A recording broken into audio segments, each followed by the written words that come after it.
정말 이제 방법은 이것뿐인 것 같아요.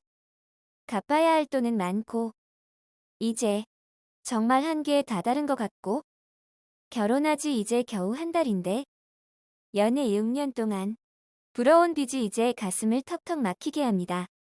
남편과 그냥 연체하자 하고 합의 봤습니다. 남편과 제가 한 달에 버는 돈은 220만 원인데, 나가는 돈은 600만 원입니다. 정말 어이가 없죠. 연체를 하게 되면 총 계산은 해보니 저와 남편의 빚이 1억입니다. 남아있는 할부금 플러스 카드론 플러스 현금 서비스 플러스 은행 신용대출 모두 합해서 궁금한 게 있는데요. 은행 대출이 남편과 제가 총 3천만 원 정도 되는데요. 은행 대출은 전부 연장이 돼서 내년이 만기거든요. 이럴 땐 카드와 할부금 카드로는 연체가 된다 해도 연장이 된 은행 대출은 이자가 얼마 안 되어 잘 내면 연체는 안 될 것 같은데, 그래도 어차피 내년에 만기 연장이 안 되면 연체하게 되는데, 지금 연체하나 나중에 연체하나 똑같은가요? 또 알아보니 연체 후 90일이 경과하면 신용불량자에 등록된다 하던데, 신용불량자에 등록되면 개인 워크아웃 신청이 가능해지잖아요.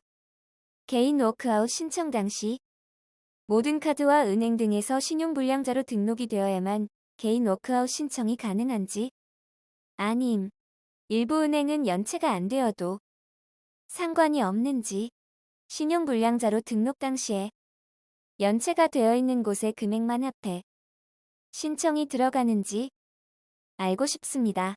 알려주세요. 안녕하세요. 지식틀지기입니다.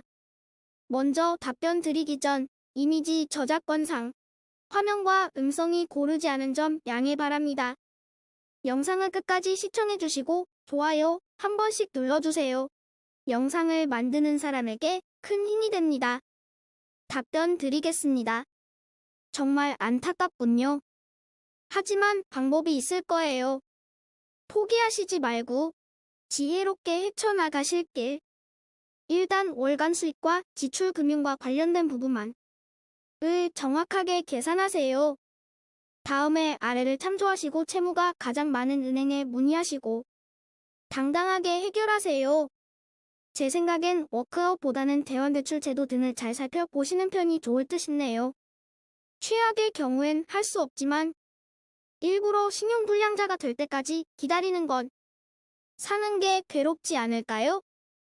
은행 쪽에서 해결할 수 있을 듯 합니다. 작전을 한 달에 왕창 몰려서 나올 때 소득이 결제 대금보다 많다면 그냥 한 번에 모두 갚는다. 소득이 결제 대금보다 조금 작다면 빌려서 갚는다. 소득이 결제 대금의 3분의 1보다 작을 때 리볼빙 서비스를 이용. 리볼빙 결제 방식이란 결제 대금을 할부로 갚고 할부 이자를 낸다는 개념. 회원의 카드 이용 대금 중 리볼빙 결제 대상 금액에 대하여 일정률을 곱하여 산출한 최소 청구 금액만 결제하고 리볼빙 결제 잔액에 대하여 일정률에 대한 이자를 부담하며 같은 방식으로 반복 결제하는 방식. 리볼빙 서비스에 대해서는 관련된 은행에 채무 상담하시면 잘 알려줄 겁니다. 다소 짜증은 내겠지만 작전이 리볼빙 결제가 안 될 때 신용상의 문제가 일부 있을 경우, 특히 돌려막기 등으로 대금이 무제한 증가하여 연체가 된 경우 카드사에 의지한다. 뭔 소리냐?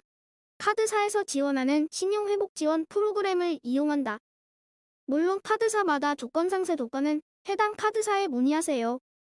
에 부합해야 하지만 예를 들어 삼성카드의 경우 3개월 이상 연체 금액 200만 원 이상인 회원 중 실직, 생활보호 대상자, 장애인, 투병 중인 환자 등을 대상으로 하며 신용갱신 대상자로 선정되면 대상 회원의 과거 연체료와 수수료가 완전 면제되고 원금을 최장 60개월 동안 분납할 수 있다. BC카드의 경우는 대환대출 제도를 운영한다.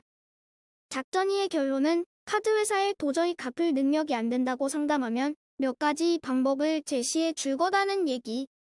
유사 방법으로 어디에선가 장기 대출을 받을 수 있다면 그거 받아서 일단 카드 해결하고 그거 분할 납부하는 방법도 있음. 작전상 최악의 상황이다. 죽도 밥도 안 될 경우 최후의 선택, 개인 워크아웃 제도. 근데 이거는 한번 신청하면 평생 사는데 돈과 관련된 제약사항이 무지 많이 따라옴. 별로 권유하고 싶지는 않은. 요거는 자격이 좀 더 까다롭다. 신용불량자이면서 은행, 카드사, 보험사, 상호저축은행 등 두 곳 이상의 진 빚이 3억 미만이며 여러 곳에 빚을 지고 있더라도 한 곳에 진 빚이 전체의 70% 이상이고 사업 중에 발생한 사업성 채무가 30% 이하일 것 그리고 세금 미납액이 30%를 넘어도 안 됨. 이상의 자격이 된다면 요건 아마 법 쪽에 신청하는 것일 거다. 요거 알려주는 법 관련 사이트는 직접 찾아보시길. 지금까지 지식틀찌기였습니다. 다음 영상은 더욱 호기심 많은 질문들로 데이트될 예정입니다. 구독하시면 일상생활에서 가끔 궁금한 질문들이 함께할 것입니다. 지식과 상식 얻어가세요. 감사합니다.